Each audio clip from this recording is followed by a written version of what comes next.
আমার variegated Zebrina, এটা আমার খুবই পছন্দ। অনেক আগে কিনেছিলাম, অনেকবার মারা গিয়ে দেখা যাচ্ছে একাধটু বেঁচে আছে, সেটা দিয়ে ফাইনালি আমি এই একটা জায়গায় লাগিয়েছি, একটুখানি হয়েছে। বাট এই যে একে জেব্রিনা বলে স্বীকৃতি দিবে কে? মানে একটা লতা পুরো ধরেই এরকম হয়ে গেছে।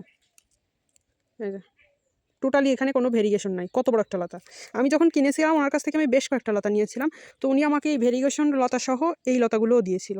আমি এই লতাগুলো তখন ফেলে দিয়েছিলাম, তারপরেও আমার ভেরিগেশনের যে লতাগুলো লাগিয়েছিলাম সেখান থেকেও আমার ফাইনালি এই ফালতু জিনিসটা আবার হয়েছে। ওকে জেব্রিনার স্বীকৃতিই কেউ দিবে না, আর আমি ওকে টবে রেখে কী করবো? অবশ্যই ফেলে দিব। এইটা আবার কোথা থেকে এসেছে? আর একটা গাছ থেকে আসছে, বাট এটাও ভেরিগেশন নাই। তাকে এখন আর কাটলাম না, পরে কাটবো। আর একটু দেখি একটা দুইটা পাতা ভেরিগেশন আসে কিনা, এরকমই আশা করি অলওয়েজ, বাট হয় না। কোনো একটা নর্মাল পাতা থেকে ঠিকই ভেরিগেশন আসবে না, বাট ভেরিগেশন খুব ইজিলি হারিয়ে যেতে পারে।